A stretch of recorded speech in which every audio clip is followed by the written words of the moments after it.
Bonjour tout le monde, mon nom c'est Stéphane Gamache et bienvenue sur le channel L'Heure H. Donc, aujourd'hui, il est sujet de quoi? Il est question de quoi? On va parler des bodycams pour les policiers ou les agents de sécurité.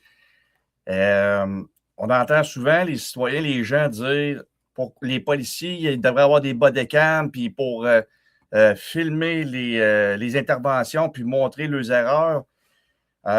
Je vais prendre le temps de vous expliquer puis de démystifier un peu tout ça. Le pourquoi que certaines villes ou plusieurs villes n'ont pas encore les bodycams, c'est fort simple. Une des raisons là-dedans, c'est les coûts.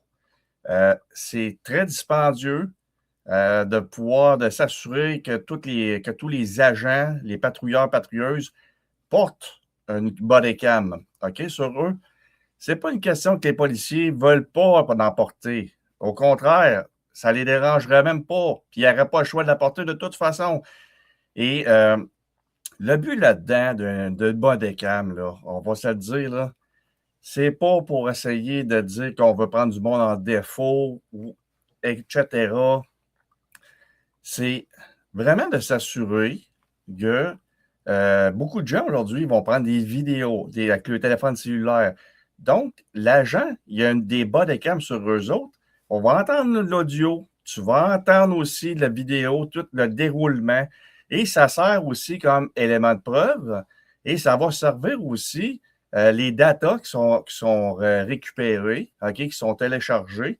Il y a une centrale pour ça, de collecte de données. Donc, le policier, là, il va payer sur le piton pour enregistrer son intervention. C'est pour s'assurer du bon déroulement de l'intervention. Et en même temps, c'est de pas forcer, mais ça va permettre d'avoir une exactitude de l'intervention, de la situation. Qu'est-ce qui s'est passé, les éléments déclencheurs? Au lieu de se fier à des partiels de vidéos que les gens vont aller mettre sur les réseaux sociaux avec le téléphone, bien, souvent, ça va être trompeur. On va juste voir une partielle, mais on ne verra pas qu'est-ce qui a été les éléments ou l'élément déclencheur pour provoquer une intervention policière.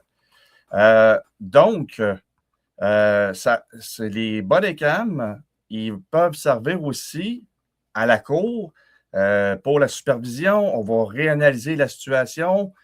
C'est des éléments clés, des éléments de preuve. Et le fait que les policiers n'ont pas de bodycam, c'est sûr et certain que c'est un peu plus permissif, si je peux dire, mais pour les contrevenants. Et les policiers, ben, sont tout le temps confrontés à se fier à une vidéo qui a été enregistrée par des citoyens, d'autres, des spectateurs qui sont là avec le téléphone, puis ils filment. Et les policiers se ramassent souvent qu'ils n'ont pas les vidéos en question ou il y en a dans les autopatrouilles, mais les autopatrouilles, eux autres, qu'un coup qu'ils sont immobilisés, ils ne peuvent pas voir partout. Donc, puis les angles qui sont positionnés, c'est fait pour regarder à l'intérieur de l'auto en question, pour les personnes qui sont à l'intérieur, les contrevenants, etc. Donc, c'est pour les collectes de preuves, ça réduit aussi les plaintes. Ils constatent une réduction des plaintes parce qu'à un moment donné, les gens savent que leurs actions sont enregistrées. Donc, à ce moment-là, c'est beaucoup plus facile pour la direction ou les services de police de pouvoir dire, OK, cette personne-là, ben, il est en infraction. Qu'est-ce qui s'est passé là? On voit très, très bien qu'est-ce qui s'est passé. Les agents ne peuvent pas modifier les vidéos. Bien au contraire, j'entends souvent des gens sur Internet, les genres d'agitateurs ou les fausses informations, ben, les vidéos ne peuvent pas être modifiées parce que le policier n'a aucun contrôle sur la bodycam. Ça l'enregistre. Et si le policier mettons, son activation de caméra pendant une intervention, il va y avoir des questionnements. Là, ça veut dire qu'il y a quelque chose qui se passe, pourquoi tu as fermé ta caméra? Donc, vous comprenez que des deux côtés, là, c'est très utile, OK? S'il y a un policier qui l'échappe, qui a une erreur, ben, on va tout le voir, mais ça ne sera pas à partir d'un téléphone d'une personne qui a enregistré la 30 secondes, 1 minute de l'intervention où ce que le policier est en train d'intervenir, mais on ne sait pas c'est quoi la réelle cause ou les causes derrière l'arrestation ou l'intervention. Donc, bodycam, ça sert entre autres à ça, réduire les plaintes. Ensuite de ça, c'est collecter des preuves, les images des événements. Écoute, tu peux faire ce que tu veux avec ça. Vidéo, collecte d'images, le son, l'audio. Puis, ça peut être utilisé en cours ou ça peut tout simplement dire la direction, la police ou de la justice vont dire excuse-moi, là, mais on a des preuves formelles là-dessus, comme quoi que ça ne s'est pas bien passé. Comprenez? Donc, au lieu d'avoir juste la partie des citoyens, des gens qui s'amusent à filmer une scène puis prendre des partiels, au moins avec là, qu'une bodycam, tu as le début jusqu'à la fin d'une intervention ou d'une crise ou d'une gestion de situation. La bodycam va faire que aussi, ça va amener une confiance. La confiance des citoyens, mais aussi confiance des policiers et policières. Parce que tout le monde va être aux aguets dans le sens que ça va porter plus à faire attention. OK? Et puis, ça l'enregistre sur le moment présent. Le policier, il regarde dans cette direction-là, ben, ça va filmer avec une bonne angle. J'ai même une image pour vous montrer, juste ici. Voyez-vous, là? La caméra qui est sur le dessus du chest, c'est là que ça se porte, à la hauteur de la poitrine, juste un petit peu en haut du plexus solaire. Et puis, une fois activé, ben, l'enregistrement débute. Donc, il est possible aussi que si tu n'es pas en intervention, tu l'arrêtes pour économiser de la batterie et des datas. Mais aussitôt que tu es sur une intervention, tu entends sa radio de toute façon qu'on est en intervention, tu n'as pas le choix. Les policiers, ils doivent signaler chaque intervention. Donc, tu actives la caméra. Et si tu as intervenu, pourquoi tu n'as pas ouvert ta caméra? Vous voyez? C'est de la transparence, puis c'est très important. Une minute, on ne voit plus. Bon, OK, par là. Donc, c'est de la transparence. Puis, honnêtement, je pense réellement que les villes devraient avoir une enveloppe budgétaire pour procurer des caméras, des bodycams aux policiers. Surtout, je dis surtout, des derniers temps, il y en a qui s'amusent à faire de la propagande, à faire de l'harcèlement, à y aller avec des injures, des insultes, provoquer juste pour montrer que oui, il y a du racisme, exemple à Montréal, ou peu importe la place. On est là, puis on veut provoquer des choses. OK? Puis il y a des mauvaises personnes, des personnes, en fait, qui font des vidéos, puis qui insultent la police. Puis, comme le jeune Mohamed Berkali, qui s'amuse à insulter, à injurier les policiers comme si c'était de la merde. Donc, à un moment donné, enough, it's enough. OK?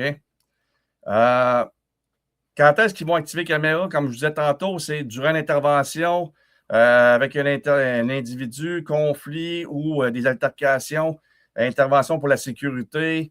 Ils vont les utiliser aussitôt qu'ils vont rentrer en action. OK? C'est pas mal, en gros, l'utilisation. Puis, écoute, ce qui est aussi important à comprendre, c'est le respect de la vie privée. OK? Les policiers ne peuvent pas utiliser ça, les bodycams ou la justice, ils ne peuvent pas utiliser ça. Ils ne peuvent pas enregistrer n'importe quoi. OK? Et c'est vraiment dans le cadre des fonctions du travail, that's it, that's all.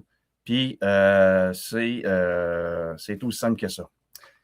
Donc, tantôt, je vous ai mentionné d'entrée de jeu que les données se retrouvent, ils vont tout être pris, ramassés, ils vont tous se retrouver sur une plateforme sécurisée, puis protégée. Il n'y a aucune modification possible. Donc, la magouille, là, avec des bodycams, là, pour dire « Ah, les policiers, ils ont trafiqué de vidéos. » Impossible, c'est pas vrai. OK?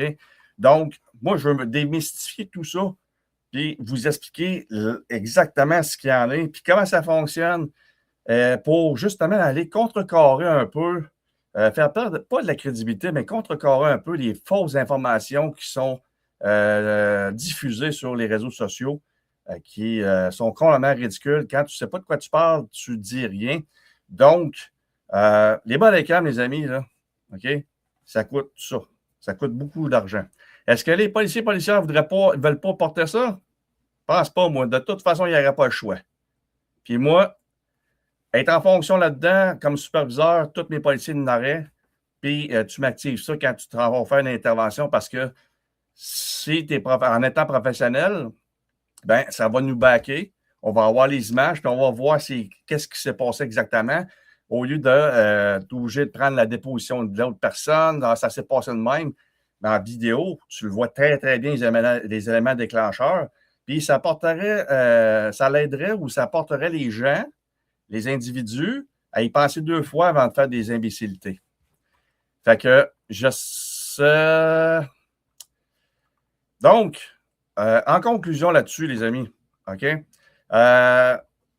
Les bodycams, c'est un outil de protection pour documenter puis être transparent dans les fonctions de policiers, d'agents de la paix ou même des agents de sécurité. C'est tout le temps les preuves à l'appui. OK? Des images, des vidéos, de l'audio, c'est de l'or en bord. Et puis, honnêtement, je pense que les villes au Québec devraient se munir de bodycam, munir les policiers de bodycam pour justement s'assurer d'une transparence puis s'assurer de protéger pas juste les individus, mais les policiers aussi pour dire, regarde, qu'est-ce qui s'est passé? C'est exactement ça. Il n'y a aucune possibilité de modifier des vidéos d'une intervention. Aucune. OK? C'est ultra sécurisé, puis les policiers ne peuvent pas modifier rien. Donc, si quelqu'un qui pense qu'il veut modifier quelque chose, c'est pas vrai. Alors, les amis, là-dessus, j'espère que ça vous a aidé à mieux comprendre l'utilisation des bodycams, l'objectif derrière tout ça et une des raisons derrière le fait que les bodycams, les policiers n'ont pas encore, c'est les coûts aussi, les enveloppes budgétaires, que ça coûte beaucoup de sous. Donc, je pense que ça serait une excellente idée qu'au moins un des agents sur 2 ait une bodycam pour effectuer leur travail. Donc, je vous rappelle, les amis, que vous pouvez vous abonner, me suivre sur Facebook, Instagram, YouTube, TikTok, sur la plateforme Patreon et sur Spotify en version audio. Fait que sur ça, les amis, je vous souhaite une excellente journée. Puis n'oubliez pas, vous pouvez liker, puis mettre un petit pouce, commenter, puis partager si vous trouvez que c'est du contenu qui vous a intéressé. Un petit pouce, ça veut simplement dire que vous trouvez ça intéressant. Sur ce, bonne journée tout le monde. Bye bye.